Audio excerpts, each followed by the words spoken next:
Sub committee വെച്ചിട്ടുണ്ട്. അതിലെല്ലാ കാര്യങ്ങളും വിശദമായി ചർച്ച ചെയ്യും.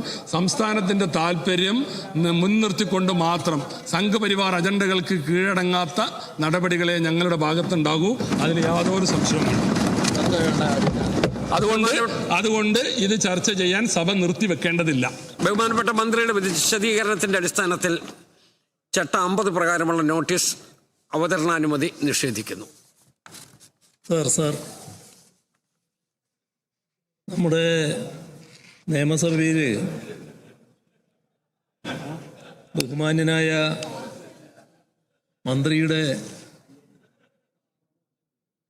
മന്ത്രിയെക്കുറിച്ച് പറയുമ്പോൾ അവർക്കെന്തോ വിഷമം പോലെ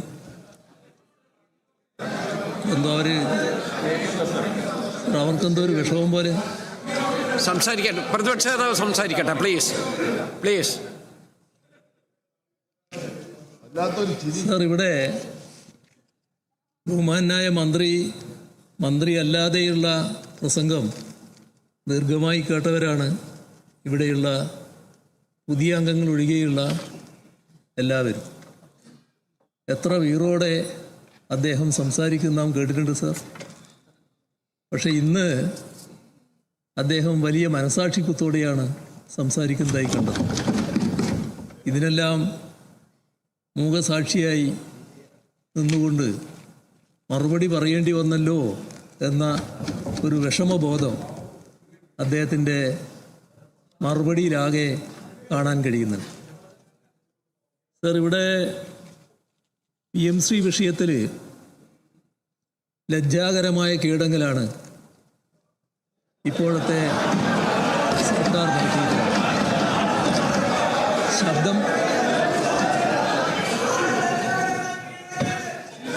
സർ, ഞാൻ സംസാരിക്കാതിരിക്കുന്ന സമയം അപ്പുറം ബഹളം വരുമ്പോഴായിരിക്കും. അപ്പോൾ അത് എൻ്റെ സമയത്തിൽ കൂട്ടാൻ പാടില്ല. ദയവായിട്ട്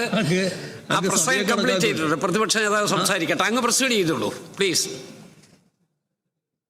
ഇവിടെ ഞാൻ പറഞ്ഞത് UDF സർക്കാർ ഈ PMC വിഷയത്തിൽ ലജ്ജാകരമായ കീഴടങ്ങലാണ് നടത്തിയിട്ടുള്ളത് എന്നാണ്.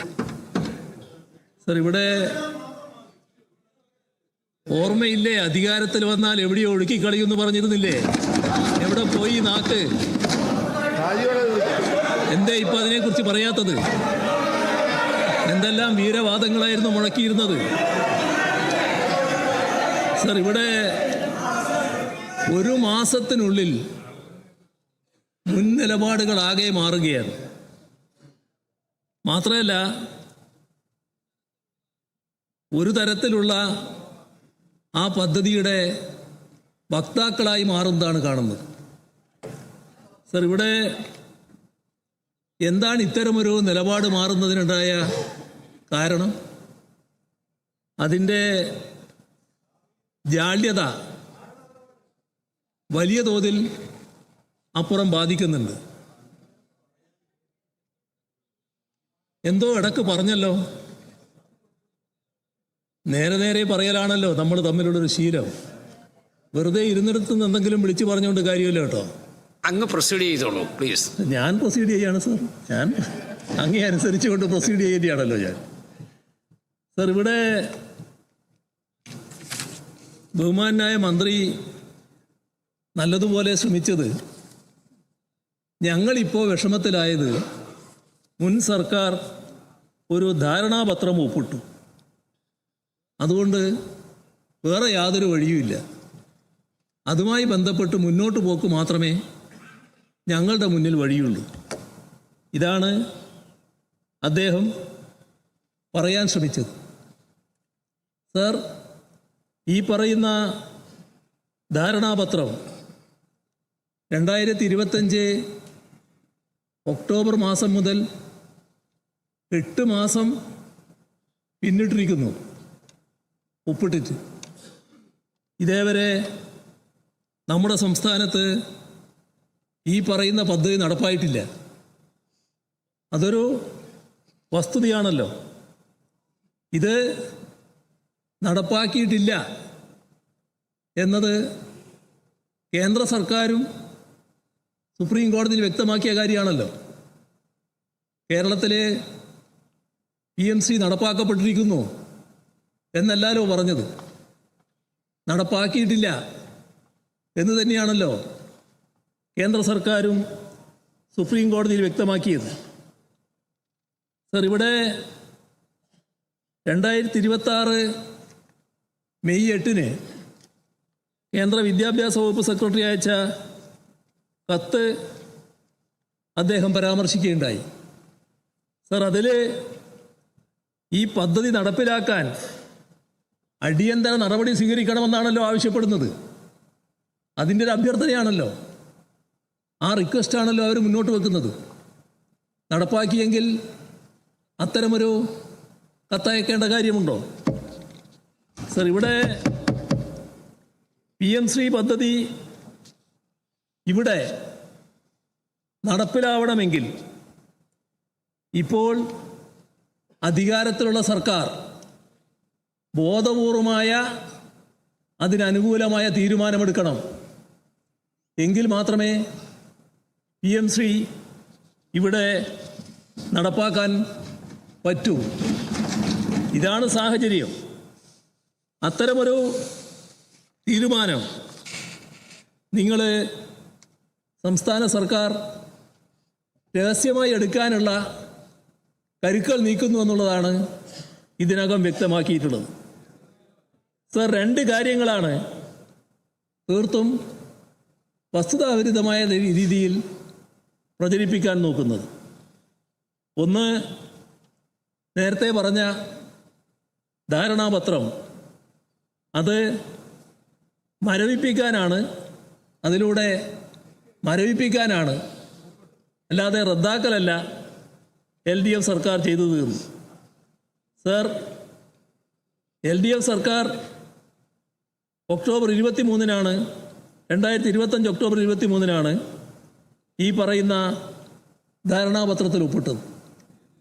പക്ഷേ കാണേണ്ടത്, ഞങ്ങളെടുത്ത നയപരമായ തീരുമാനത്തിൻ്റെ ഭാഗമായി തന്നെ 2025 നവംബർ 12 അതായത് 20 ദിവസത്തിനകം ധാരണാപത്രം മരവിപ്പിച്ചുകൊണ്ട് കേന്ദ്രത്തിന് ഔദ്യോഗികമായി കത്തയച്ചു. സർ, ആ കത്ത് സംസ്ഥാന സർക്കാരിൻ്റെ നിലപാടാണ്. ആ നിലപാട്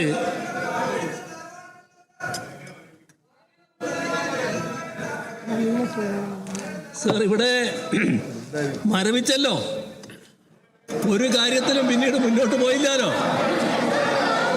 സർ, ഈ കേരളത്തില് സംസ്ഥാന സർക്കാരിൻ്റെ അന്നത്തെ നിലപാടിനെ തുടർന്ന് ഇതാകെ മരവിക്കുകയും ഈ പദ്ധതി സംസ്ഥാനത്ത് ആരംഭിക്കാൻ കഴിയാതെ വരികയും ചെയ്തല്ലോ.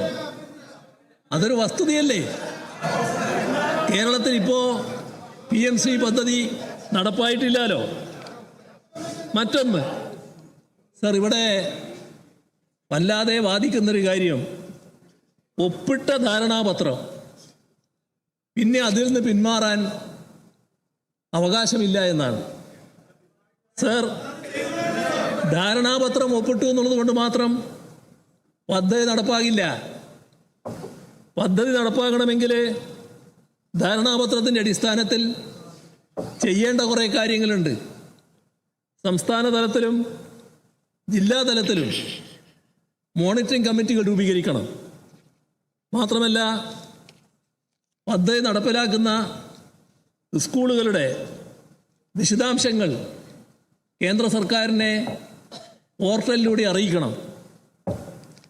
ഇത് 28/10/25 തന്നെ സംസ്ഥാന സർക്കാർ ഇത് സംബന്ധിച്ച ഓൺലൈൻ മോണിറ്ററിംഗ് കമ്മിറ്റികളും രൂപീകരിച്ചിട്ടുമില്ല.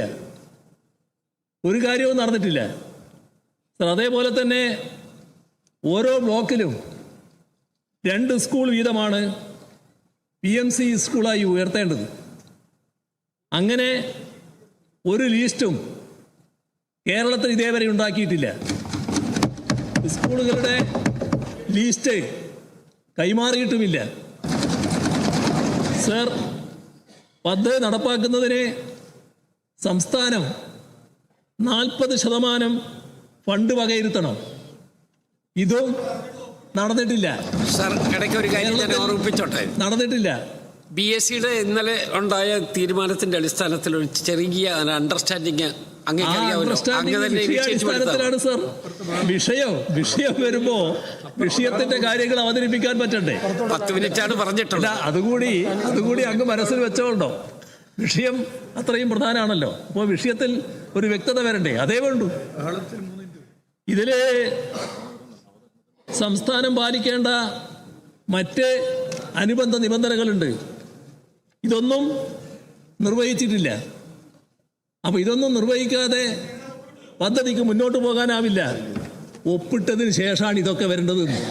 ആ വരേണ്ട കാര്യങ്ങളാണ് ഇവിടെ നടക്കാതായിട്ടുള്ളത്. ദയവായിട്ട് സൈഡ് കമന്റ്സ് ഒഴിവാക്കൂ. വേഗം ഇത് തീരട്ടെ. സർ, ഈ പറയുന്ന സൈഡ് കമന്റ്സ് ഒഴിവാക്കൂ.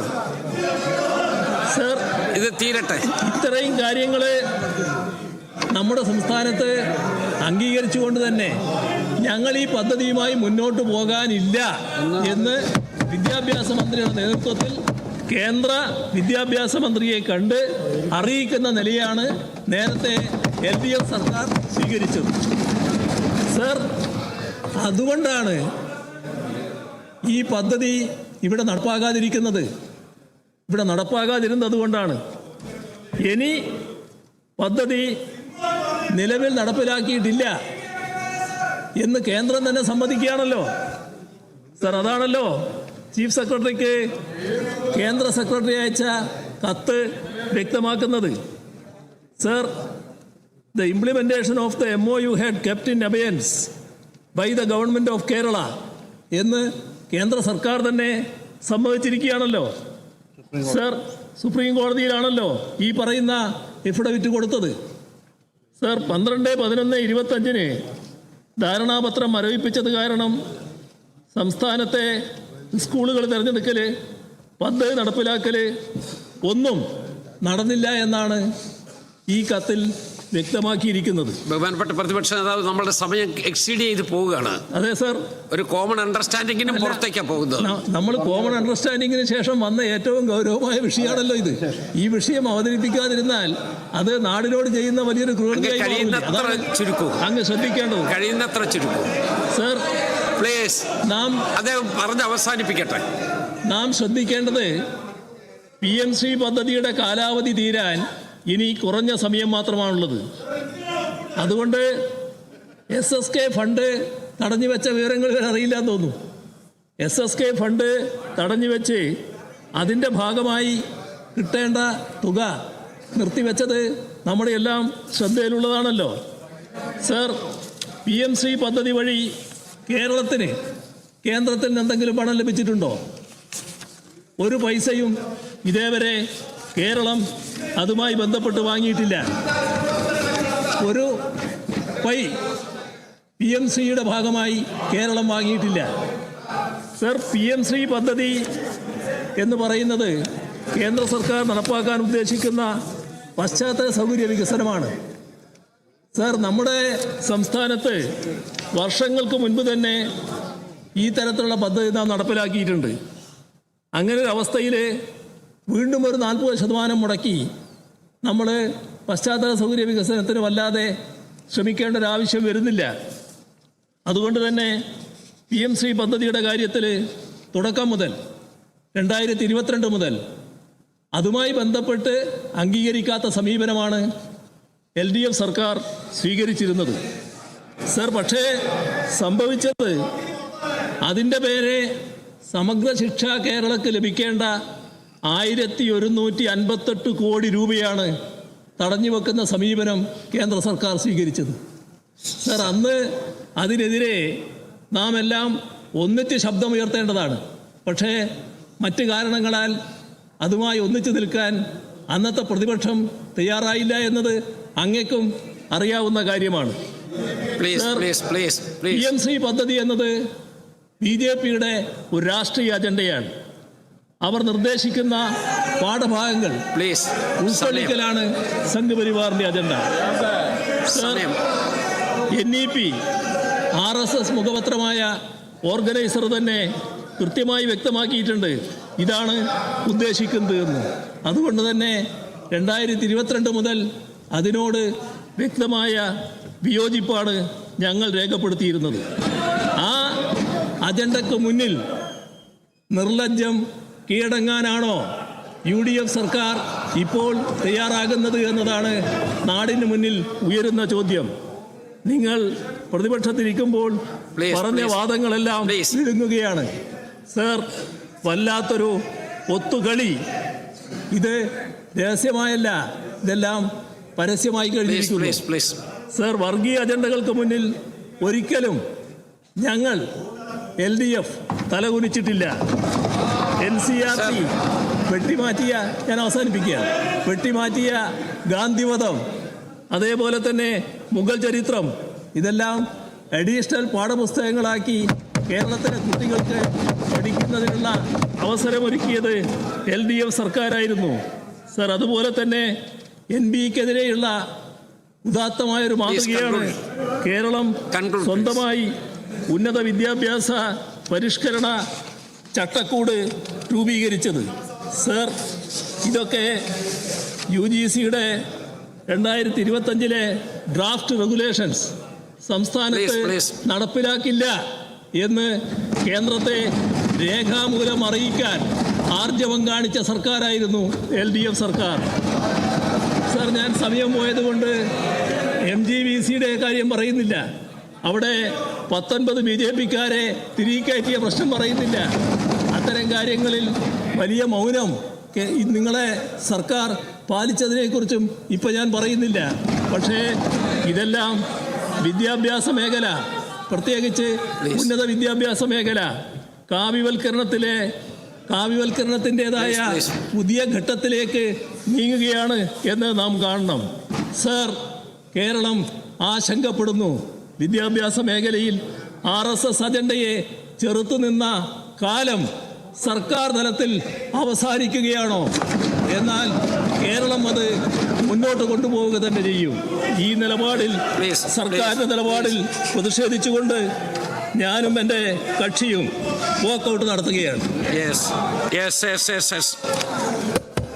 സാർ, വളരെ ഗൗരവമായിട്ടുള്ളൊരു പ്രശ്നമാണ് നടന്നല്ലോ സാർ, വളരെ ഗൗരവമായൊരു പ്രശ്നമാണ്. ശ്രീ രാജൻ, സഭ പ്രതിപക്ഷ നേതാവ് വളരെ ദീർഘമായിട്ട് വാക്കൗട്ട് പ്രസംഗം നടത്തി. ശരിയല്ലല്ലോ സാർ, അങ്ങനെയാണ് ഒരു നിയമസഭയുടെ. അങ്ങനെയുമായി തർക്കിക്കുകയല്ല സാർ. നേരത്തെ മുഖ്യമന്ത്രി പ്രതിപക്ഷ അങ്ങനെ കഴിയില്ല സാർ. അങ്ങനെയാണ് അങ്ങ് അനുവദിക്കുന്നെങ്കിൽ ഞാൻ സംസാരിക്കുന്നില്ല സാർ. ഇത് എന്റെ കക്ഷിയുടെ അവകാശമല്ലേ സാർ? നമ്മൾ ഇന്നലെ സംസാരിച്ചല്ലോ. അങ്ങനെ കഴിയില്ലല്ലോ, അങ്ങനെ കഴിയില്ലല്ലോ. അതിനെ സാർ, ബഹുമാനപ്പെട്ട പൊതുവിദ്യാഭ്യാസ വകുപ്പ് മന്ത്രി കേന്ദ്ര ഗവൺമെന്റിന്റെ വക്കീൽ വാദിക്കുന്നതിനേക്കാൾ ഗൗരവമായിട്ടല്ലേ സാർ കാര്യമാണോ സാർ ആവശ്യപ്പെടുന്ന? അതെന്താ സാർ രേഖയിലില്ലാത്തത്? ഞാൻ ആവശ്യപ്പെടുകയാണ്, ഞാൻ ഈ സഭാ മുമ്പാകെ പറയുകയാണ്, കേന്ദ്ര ഗവൺമെന്റിന്റെ വക്കീൽ വാദിക്കുന്നതിനേക്കാൾ അപകടകരമായ വാദമാണ് സാർ ഇന്ന് കേരളത്തിന്റെ പൊതുവിദ്യാഭ്യാസ വകുപ്പ് മന്ത്രി ഇവിടെ വാദിച്ചത്. സാർ, ആർക്ക് വേണ്ടിയാണ് നിങ്ങൾ നടപ്പിലാക്കാൻ തീരുമാനിക്കുന്നത് സാർ? ബഹുമാനപ്പെട്ട രാജൻ, സാർ, ആരാണ് സാർ ഇങ്ങനെ ഒരു അങ്ങയോടാണ് പറയുന്നത് ഒപ്പിട്ട കഴിഞ്ഞ ഗവൺമെന്റിന്റെ നടപടി ശരിയല്ലാത്തത് കൊണ്ടാണല്ലോ സാർ 12/11/2025 അത് മരവിപ്പിക്കണമെന്ന് ആവശ്യപ്പെട്ടത്. മെയ് 8 കേന്ദ്ര ഗവൺമെന്റ് എന്താ കേരളത്തിൽ അയച്ച കത്ത്? അങ്ങനെ വായിക്കണം. അതൊരു റിക്വസ്റ്റ് ലെറ്റർ ആണ്. ഐ വുഡ് ലൈക്ക് അങ്ങനെ സംരക്ഷിക്കേണ്ട ചെയർ ആ കാര്യത്തിലേക്ക് കിടക്കല്ലേ. അങ്ങനെ ഇറക്കിയ ഒരു റിക്വസ്റ്റ് ലെറ്ററിൽ ഇപ്പോൾ അത് പുനഃചിന്തിക്കാവുന്ന വിധത്തിലുള്ള നിലപാടെടുക്കാൻ UDFന്റെ ഗവൺമെന്റിനെ പ്രേരിപ്പിച്ചത് എന്താണ് സാർ? 35 പേർ ഞങ്ങളുടെ സഭയ്ക്കകത്തു വന്നാൽ ഞങ്ങൾ കേരളത്തിന്റെ മുഖ്യമന്ത്രിയാകും എന്ന് BJPയുടെ സംസ്ഥാന പ്രസിഡന്റ് ശരിയാണെന്ന് ഇപ്പൊ കാണുകയല്ലേ സാർ? പ്രകോപിപ്പിക്കുന്നതുകൊണ്ടാണ് ഞാനിത് പറയുന്നത് സാർ. ഇപ്പോഴത്തെ പ്രശ്നം നമ്മൾ ആ പോർട്ടലിനെ സ്വീകരിച്ചിട്ടില്ല. ആ പോർട്ടലിനെ സ്വീകരിച്ചിട്ടില്ല. ഏതെങ്കിലും വിധത്തിൽ സ്കൂളുകളെ തെരഞ്ഞെടുത്തിട്ടില്ല. അതിന്റെ മാച്ചിങ് ഗ്രാന്റ് വെച്ചിട്ടില്ല. PMFSലൂടെ വരുന്ന ഒരു പണവും സ്വീകരിച്ചിട്ടില്ല സാർ. SSKക്ക് ലഭ്യമാകുന്ന പണം PMCയിൽ ഒപ്പിട്ടാൽ കിട്ടാതിരിക്കുന്നത് ശരിയല്ലെന്ന് പറഞ്ഞത് ശ്രീ രാജൻ, ദിഗ്വിജയ് സിംഗ് അതൊക്കെ ഈ സഭ ചർച്ച ചെയ്ത് കഴിഞ്ഞു. ഉപസമിതിയാണ് സാർ, പാർലമെന്റ് ഉപസമിതിയാണ് സാർ. സാർ, പണം കിട്ടാൻ വേണ്ടി ഇത് ഞങ്ങൾ തുടരും എന്ന് പറഞ്ഞാൽ അതിനേക്കാൾ വലുതാണ് സാർ കേരളത്തിന്റെ മതനിരപേക്ഷ മൂല്യവും മലയാളത്തിന്റെ മാനവും. അത് വിറ്റു തൊലച്ച് PMCയിൽ ഒപ്പിടാൻ കുടപ്പനക്കുന്ന തറവാട് അംഗീകരിക്കും എന്ന് ഞാൻ കാണുന്നു. ഈ നിലപാടിൽ സർവശിക്ഷ അഭിയാന്റെ കീഴിൽ സാർ നമ്മൾ മനസ്സിലാക്കേണ്ട ഒരു പ്രധാനപ്പെട്ട കാര്യം, സർവശിക്ഷ അഭിയാൻ വിദ്യാഭ്യാസം മൗലിക അവകാശമാകണമെന്ന നിയമനിർമ്മാണത്തിന്റെ ഭാഗമായി പാർലമെന്റ് അംഗീകരിച്ചു വന്നൊരു പദ്ധതിയാണ് സാർ. മനസ്സിലായി. PMCയും സർക്കാരിന്റെ നയം മാത്രമാണ് സാർ. സർക്കാരിന്റെ ഷോക്ക് കോസ് പദ്ധതിക്ക് വേണ്ടി ഭരണഘടന ഭാഗമാകരുത് എന്നുള്ളത് കൊണ്ട് തന്നെയാണ് PMCയിൽ ഇപ്പോ PMC കഴിഞ്ഞ 8 മാസക്കാലമായി ഏതായാലും PM-ശ്രീ പദ്ധതി ഇപ്പോൾ നിയമസഭയിൽ പ്രതിപക്ഷം ഉന്നയിച്ചിരിക്കുകയാണ്. പ്രതിപക്ഷം ഏതായാലും സഭ